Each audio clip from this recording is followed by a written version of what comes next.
स्वर्ग की अप्सराएं बड़ी ही सुंदर होती हैं। एक समय की बात है कि स्वर्ग की इन अप्सराओं को अपनी सुंदरता के ऊपर इतना घमंड हो गया था कि वह किसी भी देवता को कुछ नहीं समझती थी। यह बात जब ब्रह्मा जी को पता चली तो उन्होंने एक ऐसी कन्या का निर्माण किया जो अप्सराओं से ही नहीं बल्कि पूरे संसार में सारे प्राणियों से ज्यादा सुंदर थी। उस कन्या की खूबसूरती के कारण ही उसका नाम अहल्या पड़ा। अहल्या की खूबसूरती को देखकर स्वर्ग की सभी अप्सराओं का घमंड चूर हो गया था। वह अहल्या अभी छोटी कन्या ही थी, परंतु वह इतनी खूबसूरत थी कि देवराज इंद्र उसे भविष्य में अपनी पत्नी के रूप में देखने लगे थे। परंतु परमपिता ब्रह्मा ने उस कन्या अहल्या को उस समय के सबसे तेजस्वी महर्षि गौतम के पास अपनी धरोहर के रूप में रख छोड़ा था। अहल्या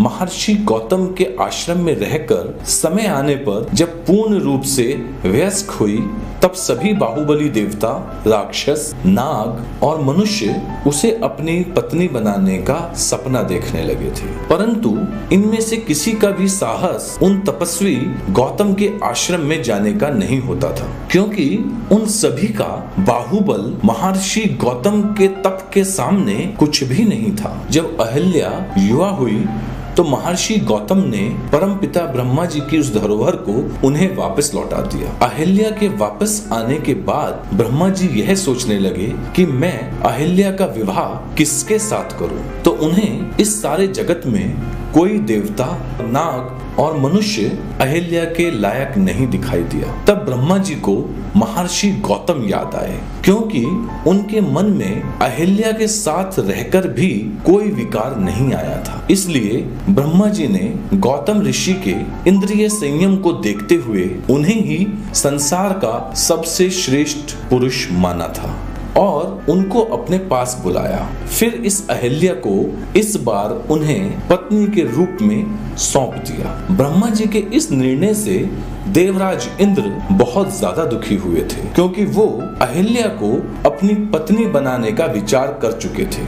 इसलिए उन्होंने एक दिन छल से, जब गौतम ऋषि अपने आश्रम में नहीं थे, उस समय गौतम ऋषि का रूप बनाकर उनके आश्रम में अहल्या के पास पहुंच गए और अहल्या के साथ यौनाचार कर डाला। इंद्र जब यह कुकर्म करके वापस स्वर्ग जा रहे थे, तभी गौतम ऋषि अपने आश्रम में वापस आ गए। उन्हें देख देवराज इंद्र वहां से भाग खड़े हुए। महर्षि गौतम ने अपने ही रूप के एक प्राणी को भागते हुए देखा तो उन्होंने अपने तपोबल से इंद्र की सारी करतूत का पता लगा लिया। उस करतूत पर महर्षि गौतम को बड़ा क्रोध आया और तब उन्होंने इंद्र को कई श्राप देते हुए यह श्राप भी दिया था कि देवराज इंद्र की इस करतूत के कारण मनुष्य लोक में भी ऐसा दुराचार होने लगेगा, क्योंकि इंद्र ने इस दुराचार का सूत्रपात किया है। इस कारण जो भी मनुष्य ऐसा पाप करेगा